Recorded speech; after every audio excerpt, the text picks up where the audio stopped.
What is good in the motherfucking hood, boys? Alright, so today I want to share with you an update about the things that I have learned when it comes to action control, and behavior change, alright? So in the previous two videos, we've discussed that if you have a goal, right, this is how you break down the goal. And then we discussed how you need to build a character so that you can become the person who can achieve the goal, alright? Now in this system, you need to take action and do the things that is the direct cause of the effect that you want. So the goal is a snapshot of the future. It's a picture, it's a movie, a video in the future that is happening, right? And for that video to take place, there is something that needs to happen. It's the cause, right? The cause and the effect. So for example, let's say, right, I have this cup of coffee, right? And my goal is to put this cup of coffee, move it in space-time, and so that it's here, right? The cause that will make that happen is me making the conscious decision to move my hand and take the cup, take action, and have the cup in here. So action is the bridge between intention and reality. It's action. You see how I moved my hand there, right? So if we get this right, this is the most powerful thing we can have in the system, right? So here we have, like we said, right, we have a system that allows us to set any goal and achieve any goal. To be able to do that, the one thing that we need to get right is action. Okay? So here I want to explain to you, so if action, right, this is the thing that people don't understand. If action is the output, let's say, so there are inputs and outputs, there are causes and effects in the world, right? If the effect here that we want is the goal that you want, right? Let's say make $1,000, right? For example, is the goal. And action is the cause, right? Then what is the cause of action, right? Because action is an effect in of itself, and action is the cause of the goal, and it's also an effect of something else. So what is that cause that makes us take action? Well, a big part of it is the two subsystems here that we covered already, which is the goal subsystem and the character subsystem. But then there is more to it than just these two, right? There is more to taking action than just setting the goal and actually building the character.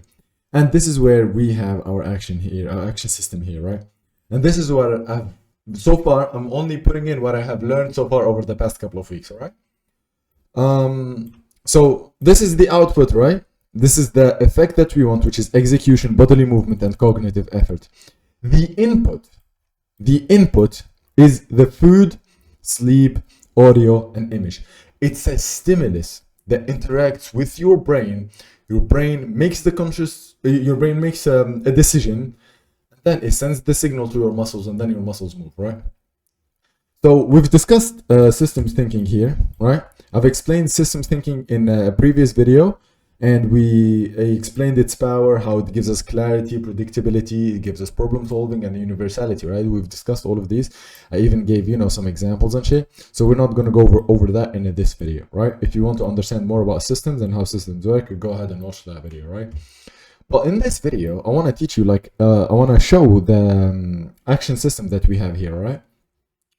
So the food, right, is what enters our body, okay? This is the input that we have. Hold on, actually, before we discuss the system, I want to break things down to first principles first, right? So let's keep it simple for now, right? What happens? So a stimulus and a response, okay? This is how it works. We have a stimulus in the environment. So this could be, for example, like I said, a food, an image, or audio, right? The stimulus enters your sensory organs. It enters either your ears, your touch, your taste, your mouth, your ears, or shit like that, And then from there, now we have either a desire or fear. Now what we want is the desire, right? And these are thoughts or emotions, right? So you're either thinking about that action in a positive way, consciously or subconsciously as well, which is a big one. And then you have emotions as well. So you either have a desire to move to these things or to get away from it, okay? And then there is the response, which is the action that you did. After you act on that thing, Now you have feedback, which is the reward, right? So now once you've acted on the thing that is in question, now you either feel pleasure or you feel pain. And your pain or pleasure goes back and feeds back into the stimulus. So now you either want more of that thing and your desire increases, or you get pain and you don't want this stimulus anymore and you fear it.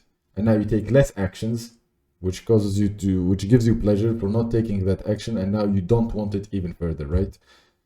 So it's pain and pleasure as feedback, thoughts and emotions as a process, inputs as a stimulus, and action as an output, okay? Let me give you an example. Let's say this video, for example, right? Stimulus in your environment. On your phone, for example, you saw the thumbnail, right? So that's the environment. It's an image that interacted with your sensory organs, which are your eyes, right? It entered your eyes, and now it's being processed in your brain. Then you had the desire, right? You said, okay, I actually want to watch this video, and so you clicked on the video. And then the response is action. So here, this is before you take action, right? The thoughts and emotions are before you even act. The response is you acting. This is you moving your finger and actually pressing on the video, right? And then the reward is you either enjoying the video, or unfortunately, you know, some people have already left, right? So they didn't enjoy the video, they didn't like it.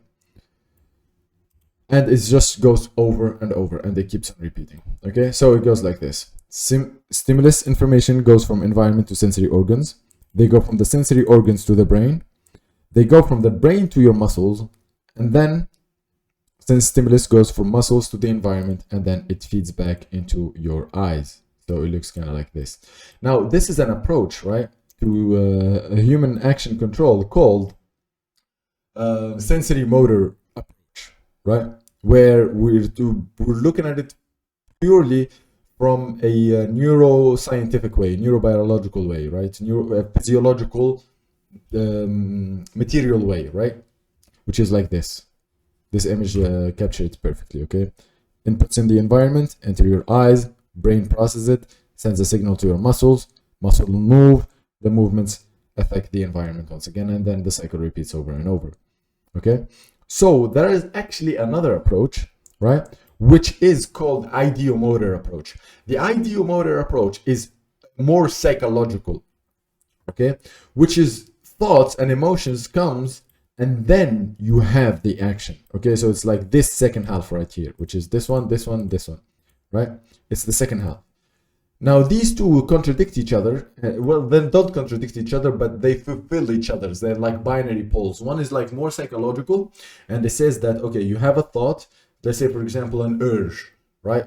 You have an urge, you have a feeling of doing something, and then your body starts moving and you act in that direction, right? That's more on the psychology side. And then we have on the neuroscience side, which is that you see something and then you act. They're actually both. It's a combination of both. They both work together like I showed in this diagram right here. So now let's go over the system, okay?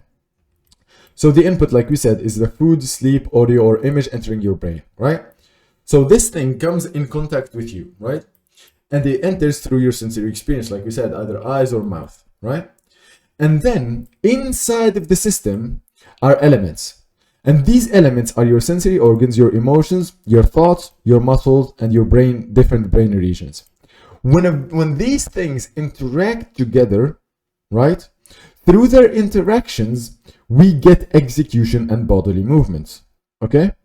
I still haven't mapped out the exact interactions, right, between these elements, because I've got the book, right? This one here. I've got the book Human Action Control, and I still haven't read it fully. I've only read like 20 pages, you know. I got it like 1 or 2 days ago. And I'm still, you know, being introduced to the ideas, right? I still haven't reached the part where it talks about interactions. And I also got another book, right, which is this one right here, Thinking in System by Donella Meadows. And same, I still haven't reached the exact chapters where you mapped out the interactions, right? The most important thing here is actually the interactions. It's more important than all the other things that to map out, because it's through the interactions that you get the results, you know. It's through how these elements act together that you get the results, right? The stock, like we said, all the definitions are in here, right? Actually, you know what? I'll keep this border right in the descriptions. Okay, I'll give you access to it. I'll make it public so that if you want, I'm gonna keep editing it, right? I'm gonna keep improving it. And right now, I'm just only writing the draft so far, but I'll keep on improving it and shit and changing it. And you can just check it out if you are interested. Okay, but like I was saying, right? All of these definitions are already written in here. You know, we've already discussed them, what the definitions mean, and I also re-explained them again here, right? So the elements is a thing inside the system. You know, it can be a system or a component, right? So these are the things, like we said, their interactions is what the elements do to each others. We have the function of the the purpose of the system, which is this one: convert energy into bodily or mental execution. Okay, so we have energy in the brain as a stock, right? The stock is something measurable inside the system. It's something that we can quantify, something we can measure. So here we have calories and we have energy, right? We also have positive and negative emotions as stock as well, and positive and negative thoughts, because those guide action as well, right? So the more positive actions you have, actually these more are like outflows, inflow and outflows, right? So inflow is something that gets in the system, and outflow is something that comes out of the system. So the way you don't action is by having a negative thought.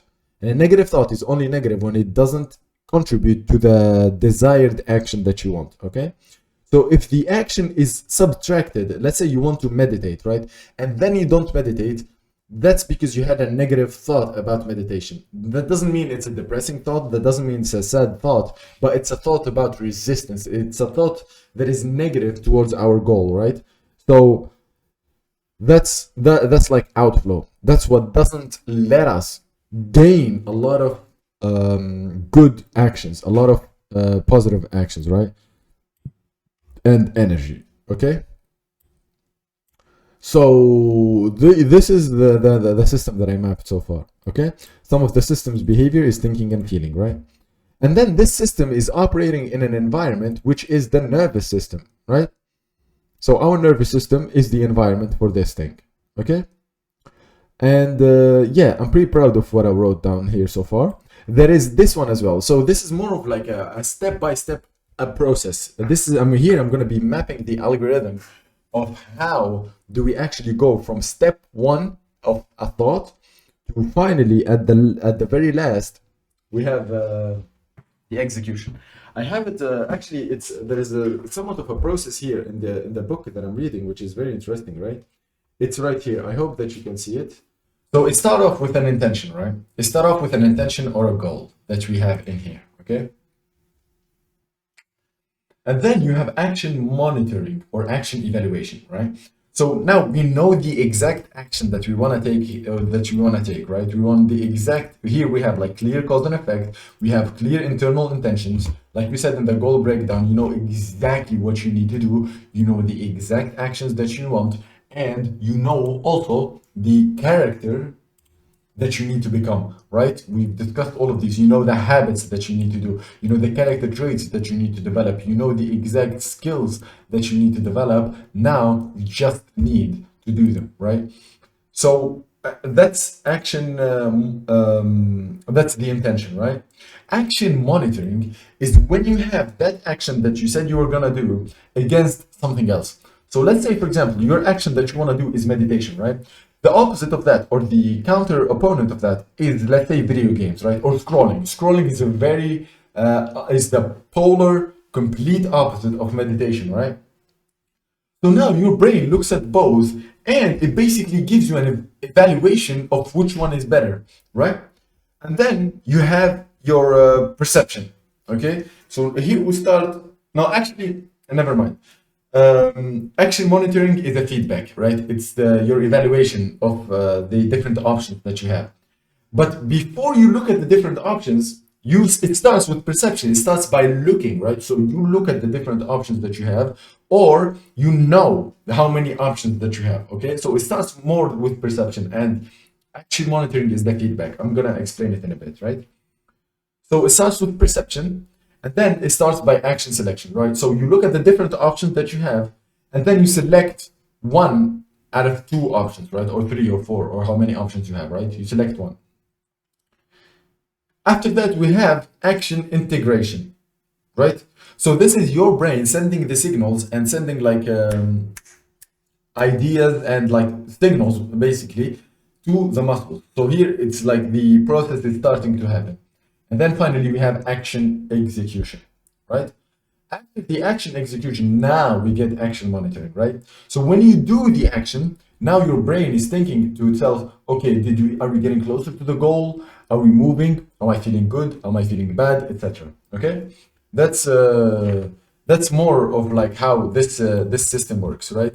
And this is in this book, right? So this is from this book, Human Action Control. Okay, on another book, which is Atomic Habits, it's kind of similar as well.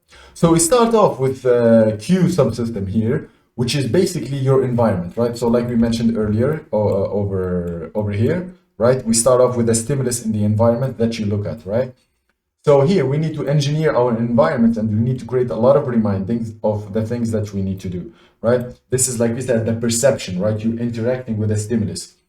The second thing is the impulse, so this is the integration that we were talking about. This is you developing desire, emotions, and thoughts about the things that you want to do. So after you've interacted with it, right, after it enters your sensory experience, now some emotions or thoughts are appearing. Do I like this? Do I hate this? Do I love it? Do I want to do it? Do I want to avoid it?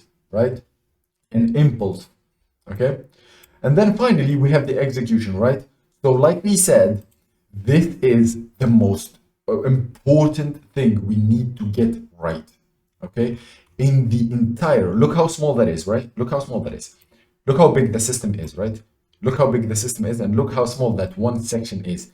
That one section of execution is the difference maker between current situation and your desired situations. That is the only thing that fucking matters. If you don't get this, if we don't get execution right, if the body doesn't fucking move, if you don't act on the things that you want to act, nothing will work. Nothing will happen. Okay? So here we need the skill of energy management. We need to channel. First of all, we need to get energy, right, from food and from sleep, right? And then we need to channel that energy into execution, your body actually moving, right? That's the output, right? And then after your bodily movements, now we get a reward. Now, this is where you start building habits. This is where you start having automatic behavior. This is where you start, learning about this thing. This is where you start recognizing patterns and actually understanding, okay, if I do that, this will happen. If I do this, that will happen, right? And the output here is pleasure or pain, right? Our goal is to build pleasure. Our goal is to get pleasure, like we said, but it can get pain as well. Okay, this is what we want. This is it. This is action taking, right?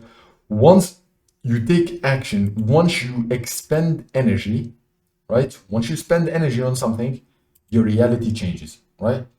Once you convert that, what's it called? Kinetic energy, right? Once you convert that into bodily movements, your reality changes.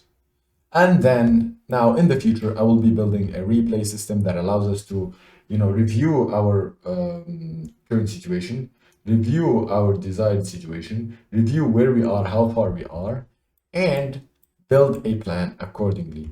So for the plan, it's mostly going to be these things, right? The scientific method, decision theory, and game theory and reinforcement learning, right? These are the studies that you need to look into if you want to build a strong feedback loop, right? Right. These are the things that we need to study, okay? For the reality check, we just need, honestly, ego. Just remove your ego.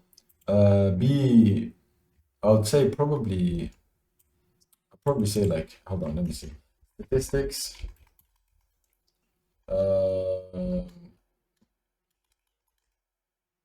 Statistics, humility. What else we need?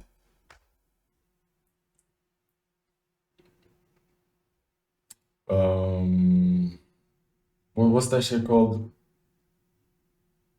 Research science, I think, or some shit like that. But yeah, whatever. I'll do this later, right? So that's when it comes to like reviewing your reality, right? Data analysis. Yeah, that was the shit I was thinking about.